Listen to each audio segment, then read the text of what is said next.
Okay, so Gabby, thank you so much for taking the time to join me today. Well, thank you for having me. Well, just let's start off with who you are and why people should care. Why what your work center around right now? That's a good question. I don't want to tell people that they should care, but maybe they will after this. Hopefully. Yeah, so I am a coach with Renaissance Periodization, and I also do my own consulting through Vitamin PhD Nutrition. So I have been with RP now for a couple of years, and just this past year have been full-time with them, and also traveling with them to deliver seminars. So my training, my education, I have a bachelor's in exercise, sport, and health ed, and then my PhD was in the area of the gut microbiome and skeletal muscle metabolism. Cool. So, yeah, so I actually started out in a lab that focused on skeletal muscle metabolism specifically, and we were looking at models of high-fat diet-induced metabolic dysregulation. And I was very curious as to why we were dosing mice with something called LPS, or lipopolysaccharide. And as it turns out, that is a constituent of the cell wall of certain bacteria that reside in the gut that actually can bind to immune receptors and cause low-grade inflammation and metabolic dysregulation. And it's characterized in individuals who have obesity and type 2 diabetes and are eating a high-fat diet as well. So my sort of side project turned into my main project in looking at the potential protective role of probiotics in mitigating some of the metabolic dysregulation that can occur. So I did that for that was 5 years of PhD, and then I went on to a professorship and was in the area of exercise science. And so I was teaching anatomy and phys and sport nutrition and exercise science courses. And my third year there, I started with RP.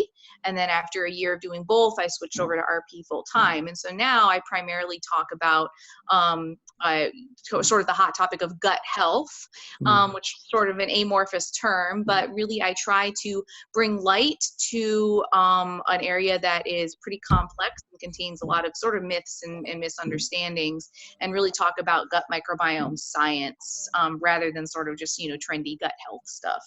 Fantastic. And that obviously brings us perfectly onto the topic of today's discussion. And so interesting about the research you were talking about there in terms of obesity and the effects there, which I'm sure we'll touch on. But let's walk before we can run. Yes. And, for the listeners out there, they're probably aware of gut health now, because as you said, it's a very trendy topic. People kind of have more awareness now of, macronutrients and things if they've been in this space for long enough, and now everyone's moving on to gut health and how that's like the king of everything. But as you said, it's a very multifaceted topic. But if you could bring us a short overview of what it is and simplify it, I guess, for the listeners. Yeah. So the gut microbiome refers to all of the microorganisms and all of their genetic material that reside in your digestive tract. Humans actually have multiple microbiomes. So we have a set of organisms that live on our skin, in our mouths, women in the vaginal canal. And we even have sort of a separate representation of the gut microbiome in our fecal microbiome. So that's the microorganisms that we would find in a stool sample. So the microorganisms that we find in there, we have plenty of bacteria, so it's mostly bacteria, but we also have things like yeasts and archaea and even some viruses. So they have far lower numbers, but they serve really important functional roles. So it's important to realize that this is a complex, sort of like an ecosystem, and that all of these organisms are interacting with each other and also interacting with our cells. So it may be our immune cells or actual intestinal cells. So it's really clear that they interact with really every physiological system in the human body. But the problem is that we sometimes put the cart before the horse in trying to say that we found like a causative link between two things, which is really hard to parse out because we still don't quite know how they're all interacting with each other. So we find a lot of correlations and we have a lot of observational studies, but we still need to kind of wait for evidence to catch up with some of the claims that we're making. Right. Okay. Yeah. Because I've only done a little bit of reading into it and a little bit of research behind it in terms of, well, watching lectures from other people who are within the gut health space. And it was very much that kind of thing of, we have one study that shows this benefit from this strand and then another study that shows it didn't. And then, this different strand did something else. And you've got, so many different strands of bacteria, probiotics and prebiotics, that kind of thing. So it must be very hard to kind of weed through a thing of like, well, actually, this, we know for sure this is going to help or not. Right.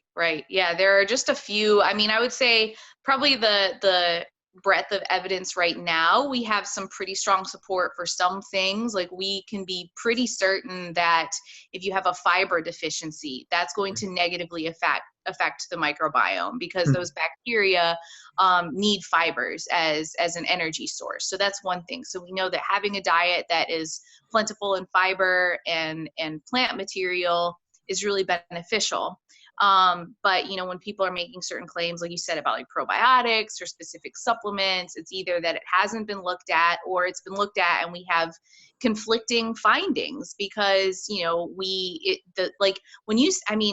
there are really, really specific strain effects. So you might have two of the same species of bacteria, but just the subspecies or strain is different. Yeah. And they can have different actions in the body. So, we can't even, people are making like claims about, whole classes of bacteria being like, quote unquote, bad and doing a cleanse and things like that. It's like not even, you have no way to make that claim. Oh yeah. But the thing is that people will buy into it, won't they? And this is the era we find ourselves in now, gut health and strains of bacteria. They've almost become the new organic and gluten, haven't they, in terms of health claims, where like rather than gluten-free, we're now just being like, this is good for your gut health, or do these 5 things for better gut health, and you've got like kombucha and fermented food and all that. And so for the listener, you mentioned fiber being a very important thing. So for everyone listening here, both of us would not advocate the carnivore diet, of course, which is just crazy. Let's not even give them the space on the show. In terms of fibers, amounts, different types, what kind of thing would you usually be recommending to clients? How would you work that in? Yeah, so the recommendations are either by total caloric intake, so you can go for 15 grams of fiber per 1,000 calories that you're eating, or we could say women want to aim for 25 grams per day and men want to aim for 38 grams per day. The averages in the US, people are mostly eating about 15 to 19 grams per day, so we're not getting sufficient fiber. And then in terms of the types, we can have soluble fiber, which are fibers that generally speaking, when you add water, they become mushy. And then there's insoluble fiber, so they're going to retain their form when you put them into water. That's not necessarily a hard and fast rule. It's just kind of an easy way to visualize the differences. And in terms of what feeds your gut bacteria, it's more so the soluble fiber that are more readily fermentable, and those are going to be the best support for the bacteria. That means that they may also be more gas causing. So it's just one thing to consider that you want to increase your fiber intake slowly, and that if you do get some gas and bloating, usually within a couple weeks that's going to subside. So if it's mild and you can deal with it, just try and wait it out. That being said, in individuals who have irritable bowel syndrome, usually modifying the types of fermentable fibers that they're getting in will help to reduce some of the symptoms of IBS. So it is really kind of individual in terms of what fiber sources you would want to have. Obviously, fruits, vegetables, whole grains, and legumes are all awesome sources of fiber. And then we also have a resistant starch, and those are found in like unripe bananas. So if you can handle eating a green banana, it's a really great source. Just doesn't taste that good. Oh yeah, but they're like as solid as a rock. Yeah, exactly. And they have that kind of weird, like acrid, like makes your mouth feel funny. Yeah. But so those, and then like if you cook and cool potatoes or rice repeatedly, you can actually increase the resistant starch content. Yeah. Yeah, so it's kind of like if you're meal prepping your potatoes and like, yeah, it's almost making it better for you, isn't it? yeah, You're exactly. cooking rice and potatoes and making it, and then having it cold or maybe reheat. It's quite funny because there is that whole thing about reheating rice, isn't there? And a few people do worry about that. Yeah, I know. And, you know, obviously like food safety is a concern. You know, you wouldn't want to like leave stuff like if you probably people don't know this, but it's usually ideal actually to when you cook your food and it's still hot, you actually want to put it into the fridge right away, uncovered. Yes, and that way you're not creating like a warm, moist environment. You're letting the moisture evaporate, but you're cooling it right away, rather than like letting it sit out. You know, people like let it come to room temperature. That's how you get a foodborne illness. Yeah. See, I only learned that the other month because my girlfriend's mum is in food safety and hygiene. Oh, wow. And she was like, yeah, put your food in the fridge straight away, because I used to be that person that would just let it cool on the side. Yeah. Then I'd put it in the fridge. Yeah. And a lot of people would be very similar. Okay, so I mean, in terms of affecting, you know, our gut microbiome, we're basically looking at getting in plenty of fiber. As you said, you want to do it gradually to avoid too much distress on the gut. Be sensitive if you've got IBS type symptoms, and you know, we can talk about FODMAPs and stuff, I guess, a little bit there. And then, you know, you're looking at reducing FODMAPs potentially while still improving fiber as you can, just to manage those symptoms. Because I think it's every coach will have that sympathy of trying to increase someone's carb amount because of their activity, but them being like, oh, I'm bloated, it's because I'm not tolerant to carbs, and I can't have that many carbs, it makes me bloated. And you're just trying to say, well, it's probably the fiber, it's going to subside, just give it time. Right. Yeah, exactly. And that must be quite hard. You know, with your clientele, are you working with a range of people, men and women, or? Yeah, so I work with, right now it's primarily women. I do have plenty of male clients, and I would say my clientele with RP, with Renaissance Periodization, is a little bit different from what I have with my personal consulting. Of course. So personal, I mean, and you know, obviously there's going to be some self-selection. So with my personal consult clients, the vast majority of them are individuals who have some form of gastric distress. And quite often they also have some history of chronic dieting that may be associated with their GI issues, and have also usually been to some other like alternative medicine practitioner that's put them through a range of invalid tests, and they come to me just like wondering, you know, why do I still feel bad? What's really going on? And then with RP, it's more along the lines of the, you know, recreational to semi-competitive athlete. Usually, you know, they're lately there's been more self-selection, so they're coming to me more because like they're interested in plant-based eating and things like that. I'm not personally fully vegan, but I'm pescatarian and obviously really promote a very plant-centric lifestyle. So it's very diverse, but yeah, I would say one of the common threads with my personal clients would definitely be that they're coming to me for GI distress. Yeah, and I mean it's completely linked, isn't it, to the gut microbiome and that connection. So I think it's a perfect thing to segue into, in that with people who have this kind of gut distress. You know, we talked briefly about IBS there and just managing different types of fiber and finding out what works for them. But in terms of other people who might have had these invalid tests, these claims of certain things that are going to improve their microbiome, how would you go about giving them potentially valid tests and helping them through their gut distress issues? What's your kind of assessment and criteria, I guess? Yeah, well, my first step is always, you know, make sure that they've been to their general practitioner, like an actual medical doctor and gastroenterologist, you know, if need be, if there's something that seems like really, really unusual.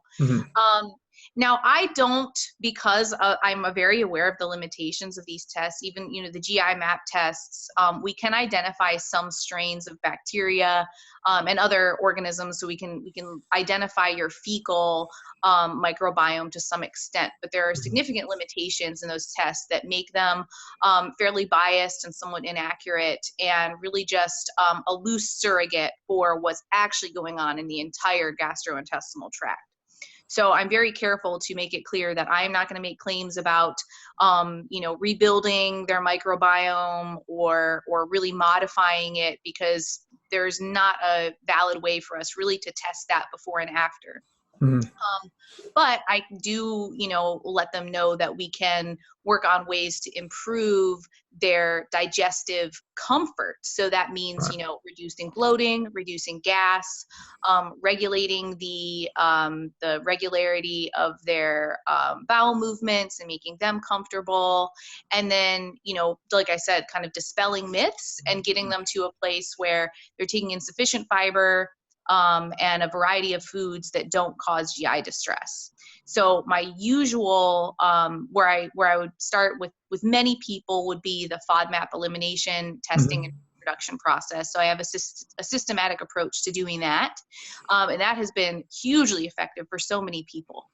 In other situations, we may look at very specific utilization of probiotics, only the specific ones that are that have been that are evidence-based for whatever the specific malady might be. And so, I'm not judicious about those things. It's just very, I think, conservative utilization in a evidence-based way. And aside from that, there really are not a lot of quote unquote, sort of protocols. I don't make claims about healing the gut or curing dysbiosis or curing leaky gut or anything like that. My best approach is really, let's look at the evidence thus far about what dietary and lifestyle habits would best set you up for a diverse microbiome that's really associated with health. And then, when things, if someone could be potentially, at risk for developing or for having something like increased intestinal permeability, usually that's associated with an inflammatory bowel disease or type 2 diabetes or obesity. Looking at some of the lifestyle interventions, that should be the bottom of the pyramid, lifestyle interventions, and then supplements at the very top. as you said, people want to put the cart before the horse. It's the same with everything. If people are wanting to improve their fitness or lose body fat, it's like, oh yeah, you should fish oils and creatine, they're good to take, right? And it's like, yeah, but how many hours are you sleeping a night? They're like, 5. Well, let's fix that first. Right. Let's reduce your stress and other things, that because of that mind gut connection, you do have that. People say, you get nervous, don't you? You feel it in your stomach, you get the butterflies, and it's that's just clear that there is such a big connection between the two nervous systems there, that if you're massively stressed, you're not sleeping, you're eating junk food because you're craving energy, your gut's probably not going to be in the right place. But let's just double back, because there were quite a few great points that you said. One was FODMAPs. So I talked about this in another podcast around IBS, but just for people who are listening to this fresh, just clarify to them what they are. You don't need to give the full list unless you do know it off by heart, which case I'll be very impressed. No, but talk about what FODMAPs are, and then how you would manipulate them with clients to get the desired effect. Yeah, so FODMAPs are a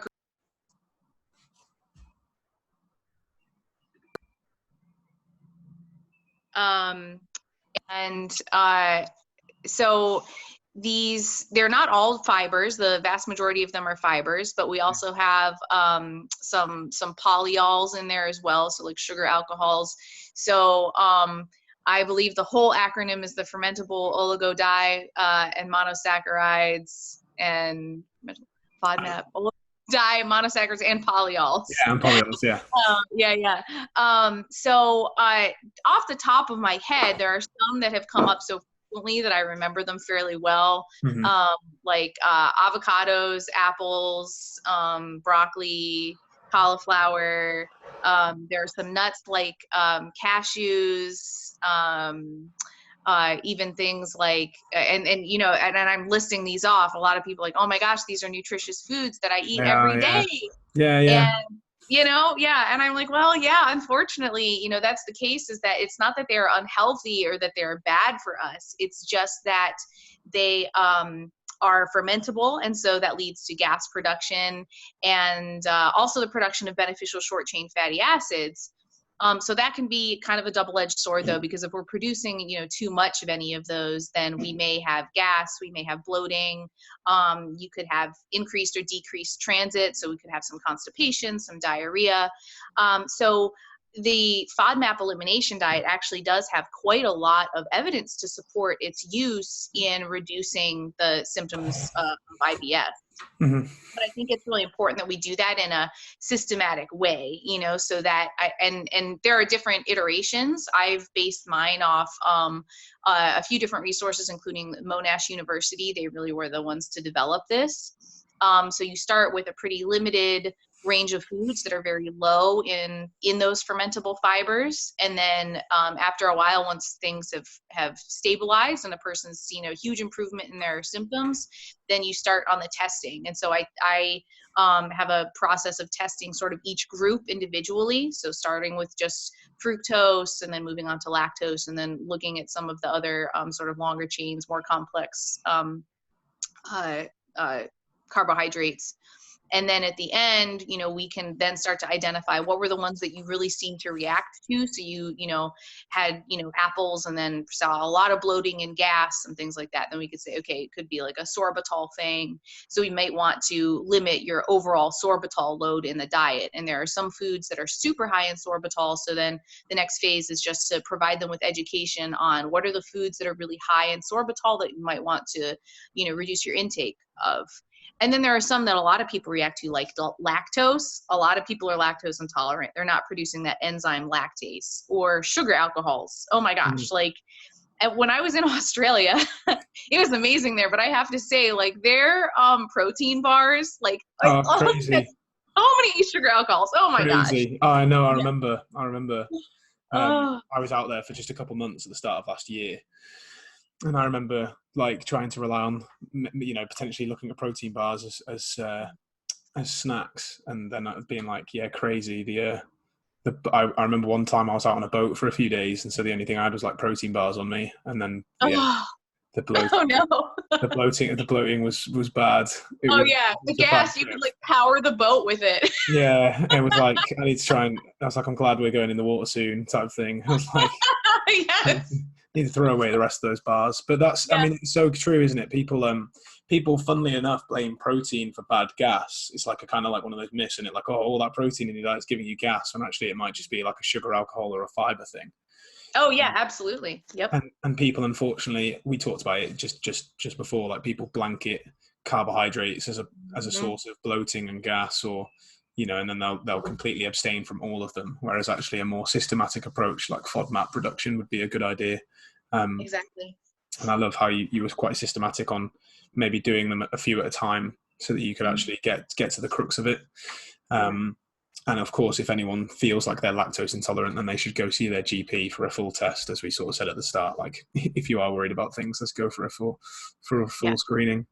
You mentioned things about gut permeability and leaky gut, and how you've never made claims to fix them. So just talk to the listeners a bit about what people say leaky gut is, and then why you would not go to any sort of, why you wouldn't recommend them seeking that fix. Yeah, leaky gut. So there was a great quote that I just read it stated that the gut microbiome is the new conspiracy theory of health and fitness. Yeah, I think I saw that too. Yes, and I'm like, it's the cause of and solution to all of your problems. Yeah. Clearly. And so, and you know what's crazy? Like, I just got, I get a magazine from one of my fitness organizations, and they had a piece in there on leaky gut, and they said, have you ever experienced unexplained weight gain or acne or fatigue? And it's like, oh my, so just being a human, Yeah. must have leaky leaky gut. You must have chronic inflammation. So it's like when people make claims like that, you could say, oh, I definitely have leaky gut. I've had all these things. I've been tired before. I've had mental fogginess. Just the most amorphous group of symptoms. But so we actually can, to some extent, we can measure intestinal permeability. Okay. So a way to visualize this, we have a layer of intestinal cells that are just stacked next to each other, kind of like a single layer of bricks. And we want to have nice, thick mortar or cement between those bricks. So the cement between those bricks, would call those tight junction proteins. So there are specific proteins that help keep these intestinal cells very close to each other, because ideally, the only stuff we want to get from inside of our intestines to inside of our bodies into the circulation would be stuff that's processed in the intestinal cells and passes through them in a controlled manner. Right. But if we have a reduction in those tight junction proteins and their functionality, we can get holes between those bricks. And now things can pass through between the bricks rather than being controlled. And where we usually see that, like I said, in our inflammatory bowel diseases, and also with in individuals who have type 2 diabetes, and it's been associated with other sort of autoimmune diseases as well. Mm-hmm. So when we allow products to pass through between the cells, they might be things that would not normally come into contact with our immune cells below those intestinal cells. So that may be whole bacteria, although that's pretty rare. We could see that LPS, or lipopolysaccharide, or other endotoxins that can bind to immune cells or even receptors on other tissues and cause some inflammation. And so we can measure circulating levels of endotoxin, and that's one way that we can indirectly measure intestinal permeability. We can also look at, there are other things like lactulose mannitol assays. So we can have a person ingest something that should not be absorbed. So it should go in your mouth and then out into the toilet. But if it ends up in your bloodstream, that means that it passed through via those tight junctions. So those become loose. We can also look at certain proteins that may come out in your feces or may be circulating that are also indirect measures of tight junction protein breakdown. So there are a lot of different measures. We can also measure this in cells and actually look at sort of electrical resistance. And that's really one of the most direct measures. In humans, obviously, they're all sort of indirect, but some of them can be more accurate than others. So it kind of depends on how the test is administered. But that being said, intestinal permeability can change in response to exercise, in response to a high-fat meal. We actually see huge increases in endotoxin levels after a high-fat meal. Okay. So it could be also, one thing that people probably don't know is that endotoxin actually attaches to compounds that are associated with fat metabolism, and actually can happen in the intestinal cell. So that's not necessarily always an indicator of increased intestinal permeability. It could also just be associated with fat metabolism. Mm-hmm. But it also is important to realize that that is a strong correlation we've seen repeatedly. Now, the reason that I don't, make claims about being able to heal leaky gut, leaky gut is not actually a disease. So it's not a diagnosis. We can just measure that you have changes in intestinal permeability. Right. Oftentimes, if it's way, way out of range, we have really wide ranges for these things, but if you're 10,000 times higher than what we would see in a healthy person, that probably indicates that you have some disease state going on. You may have Crohn's or ulcerative colitis or something like that, and that's one marker that they use. Okay. So hopefully that gives kind of that was a thorough breakdown, I hope, of a complex topic. Yeah, but fantastic, because I think it's just so easy for people to, as you said, it's the conspiracy theory of today, isn't it? Everyone's trying to just blame one thing. And then give a blanket prescription of how to fix it, and people are using it to become different. and to polarize themselves from other people, aren't they? Yeah, yeah. We know as being evidence-based practitioners, we speak a lot in the grey, and if people can make themselves black or white, it kind of, people want that answer, don't they? They want that fix. Oh, absolutely. And unfortunately, that's kind of the fix of today. So I think that overview was fantastic. If we and the fact that you mentioned there about like Crohn's and other inflammatory bowel diseases, you know, if people are worried about this and they've tried increasing their fiber and doing FODMAPs and fermented foods, whatever, then, you know, go to your doctor and talk to them about these types of things, because you will be referred on to a colonoscopy and things like that to fully find out what's going on. But you did mention when you were talking about your work with clients, we covered FODMAPs, we've covered fiber, but you talked about recommending specific probiotics where necessary. Can you talk a little bit about those specific strands and what it is that they might do, and where someone might look to supplement with probiotics, or would they need an assessment first? Yeah, so there are really just a few disease states that have a strong basis of evidence for probiotic supplementation actually having any effect. Okay. They would be the inflammatory bowel diseases, so ulcerative colitis and Crohn's disease, diarrhea, and that could be diarrhea associated with traveling or associated with antibiotic use, or sort of communicable pediatric diarrhea, you know, so things you can just kind of catch from other people. Yeah. Little kids are like germ factories, you know, they're sort of always have something. Also, there is some evidence that they may be helpful in reducing the incidence and duration of upper respiratory tract infections. That's been sort of looked at more specifically in athletes than other groups. And aside from that, there's really very weak evidence for them to have any sort of metabolic activity in terms of modifying insulin sensitivity or enhancing weight loss, or any sort of performance or recovery markers in terms of whether we're looking at sedentary individuals or athletes. Now, interestingly, there was recently a study done in marathon runners and rodents. So they found that elite marathon runners had an increase of a specific species, Veillonella. And so they took one strain from that and fed it to mice, sort of as a probiotic supplement. Yeah, I'm aware of this today. Yeah. So it improved their time, their run performance, and then they gave those mice the propionate enemas, which I thought was hilarious, and that helped them too. And so I'm sure that, you know, in some cases, like, so with something like that, you know, that will probably be on the market. They'll say that there's going to be a probiotic that, you know, comes from athletes, or if they use like Prevotella or something, because that's also been enriched in the guts of athletes. The problem is that the Veillonella, you only can use lactate as a carbon source. So if you take that, but then you're sedentary and you're not providing it with any lactate, it's not going to survive. It's just going to die.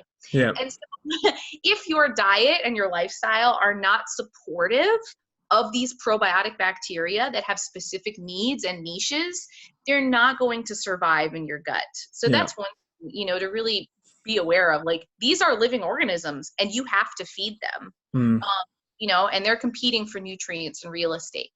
Now, in terms of what strains are specifically effective, I would say probably the two most effective for many things would be not necessarily, it's actually not even just a single strain. One is VSL-3, so that has multiple strains of bacteria.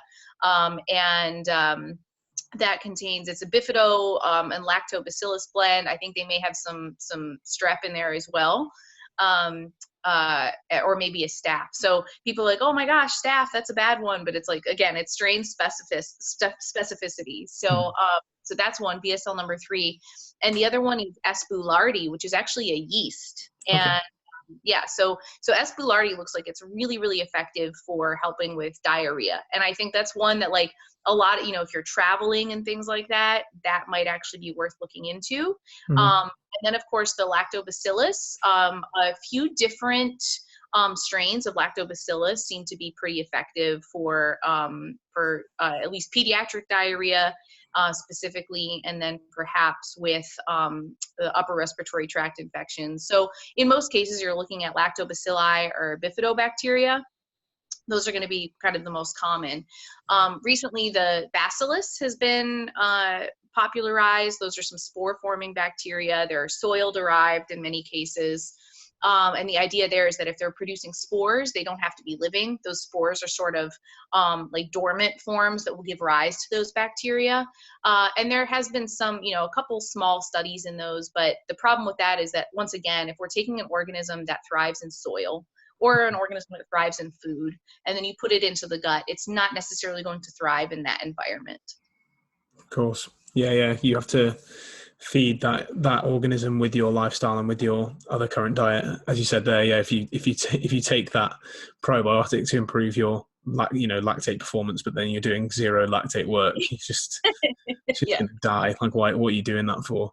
Yeah, exactly. And so those common the probiotics you mentioned there, where would people be looking to find them? Would they be looking on supplement store websites or in the supermarket? Or because I'm pretty sure lactobacillus, at least one strand, is within some probiotic sort of yogurt drinks. But yeah, so you can get some probiotics, like you said, from food. So we have like cultured and fermented foods, like dairy would be like things like yogurt or a kefir, or like the Yakult drinks. Mm-hmm. So those are usually plentiful in lactobacilli. The only thing is that we don't know exactly how many are there, like what's the count. And so if it's really low, it might not really have an effect. Then there are other fermented foods like fermented veggies, sauerkraut, kimchi. There are fermented grains. There's really just a lack of evidence thus far on their potential to do much for human health. Mm-hmm. They may have some immunomodulatory effects, but again, I think that we have to be very conservative and wait for these studies to be replicated, because that's part of the problem in the research. Like you mentioned earlier, you have one study that shows an effect and another study that doesn't. So, are these things overall part of a nutritious diet? Absolutely. I wouldn't say to like avoid eating those. So they could be potentially, sort of food sources of probiotics. Mm. But more important really is to get the prebiotics, which are the foods for the bacteria, and those are in the fibers. Mm-hmm. Now you could, and I think, it might vary also by region, like what is available in your grocery store and drugstores and stuff. Because like now having traveled over, to a few different countries, even the stuff that's available over the counter, like when I was in Israel, like we had a very hard time just getting any kind of stomach medicine, like even like simethicone for like gas reduction, like was not available there. And I know traveling to other parts of the world, people say like it's really, you can't get like pseudoephedrine for like colds and things like that. So I would say that may vary. What you can ideally look for is if you're stateside anyway, we have the United States Pharmacopoeia or USP label. So that's third-party testing just for purity, not necessarily efficacy or safety or anything like that. Mm-hmm. But at least then you'd know that like the number of strains and organisms in there, that's actually what you're getting. Right. But there might be other sort of third-party testers that will test a product, but of course the manufacturer has to pay for that. So if they don't want to, put in the money, they're not going to have that label. And so, that's kind of like why the supplement industry is a little bit tough at times, because it's not usually regulated in the same way as foods. Mm-hmm. And so you don't necessarily know exactly what you're getting. Yeah. And that's a great point. Like with the foods and with the yogurt drinks, you're not sure actually how much of the probiotic you're getting, and then the supplements could be the same way. If it's not even in a dose that could potentially help, you're just wasting your money, which makes it quite hard to then get those things from external sources. Just like other supplements that use like proprietary blends, just so they don't have to specify how much is in it. And as a layman as well, if you've not done your research on what strand has what effect and what dosage that study used, you could just pick up a bottle in the store and be like, right, this is the one, and the dosage is too low for you to even see an effect. Yep. Which is what people need to worry for. So it's funny, isn't it? We talk about all these things, and it comes back to like, okay, eat fiber, sleep, exercise, and generally just don't eat like an asshole, and like you'll be okay.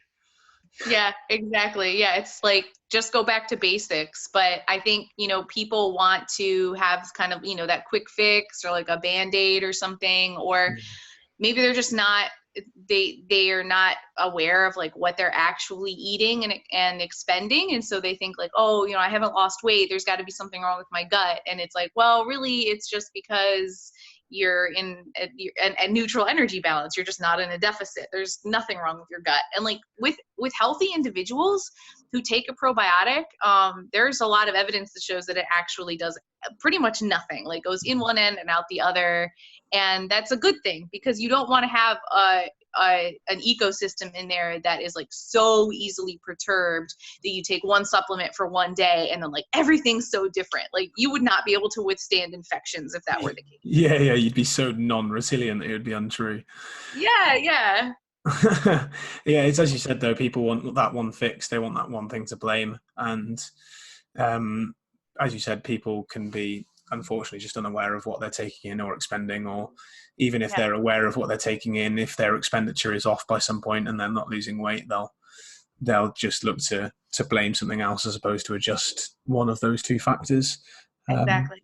It's very easy for people to, I think it probably might be a blanket statement to call them bad coaches, but sometimes you'd say like they're trying to blame something else because things aren't moving in the direction they think it should. So it's like, oh yeah, it must be your gut health or the fact that you're eating gluten. Yeah. I wanted to touch on the research you talked about at the start of the podcast about obesity and gut health. Mm-hmm. And I think it was really interesting what you said there about potential strands being found within obese individuals, because I'm only aware of one human study, I think, where they did like a fecal transplant, did they, where they took the gut microbiome of one, put it in another, and then found favorable effects. But if you could just talk a little bit about the research around obesity and gut health, because of people listening to it, they might still want to blame it. So we just want to maybe put that to bed a bit, or talk about what they can do. Yeah. So we've done intervention studies in mice. I know of one pilot study using fecal microbiome transplant. So if people aren't aware of that, is we're actually taking fecal matter from one individual and putting it into either another individual or an animal model. And they did that from lean individuals to obese individuals, and found that it didn't make a difference for the obese individuals. So, there's not necessarily there's a strong correlation, but it doesn't look like we can quote unquote kind of cure or like prevent obesity in humans yet via fecal microbiome transplants. We may see improvements in other things. Unfortunately, the FDA in the US here has stopped the experimental studies on fecal microbiome transplant, because an individual actually has died as a result of one transplant. They were immunocompromised and they ended up taking on a pathogenic strain of E. coli and sadly passed away. So that's really unfortunate, for the individual and their family, and also just the research as a whole, because that was potentially a really impactful intervention for individuals suffering C. difficile, which is a really pathogenic and deadly strain. So I guess that remains to be seen, what might come of that. Now, the early research, how we really characterized the link between the gut microbiome and obesity, came about from a study out of I believe it was the Turnbaugh lab, and I think it was in 2006 or 2009. So they took germ-free mice, so mice that were raised without any gut bacteria, so they're pretty much sterile on the inside, and they transplanted bacteria from twins that were discordant for obesity. That means one twin had obesity and the other one didn't. And they found that the mice who received the transplant from the obese twin rapidly became obese itself, whereas the lean mouse stayed, or the other mouse stayed lean. And so over multiple iterations of doing this, they were able to identify that the mouse became obese either through increased appetite, which it makes sense because, if we have more appetite, we eat more, then we're going to gain weight, and also through increased energy harvesting. So that means that because these bacteria can ferment fiber to either gas or short chain fatty acids, well, that fiber that fiber does contain energy, but we as humans can't harvest that energy. We don't have the digestive enzymes. But the bacteria then, by converting it to a short chain fatty acid, has made that energy available to us via that short chain fatty acid. So they estimated that it could increase the energy availability of the diet by up to about 10%. So that means that if we are counting that we're eating 2,000 calories in a day, and that we're not, accounting for fiber, we may actually be eating 2,200 calories per day. And so when we're considering, like that could potentially, offset your estimations by quite a lot. Mm-hmm. Now, they had originally characterized this as sort of an obesogenic microbiome. And early on, they found that many of the strains that were able to convert to short chain fatty acids were part of the Firmicutes phyla, and the ones that were less efficient at doing that were more of the Bacteroidetes phyla. And so they characterized sort of this F to B ratio, saying if you have more F, then you're going to be more likely to develop obesity. But in terms of taxonomic organization, like how specific that is, and I've used this before, it's like saying that vertebrates cause pollution. Like that is very, very general. It doesn't really give us enough information. And really, it's quite beneficial for us to have the production of short chain fatty acids. Mm-hmm. Butyrate specifically seems to be very supportive of colonic health, and then also metabolic health in general. And then that propionate that I mentioned earlier is another short chain fatty acid that does actually look like it could be beneficial, at least in athletes. So, what we had characterized early on, about a decade ago, now we're starting to look at it in greater detail and seeing that we can't just say that it's an F to B ratio. Mm-hmm. And that really what we find in individuals who have obesity or a host of other diseases is that their gut microbiomes look different from individuals without disease.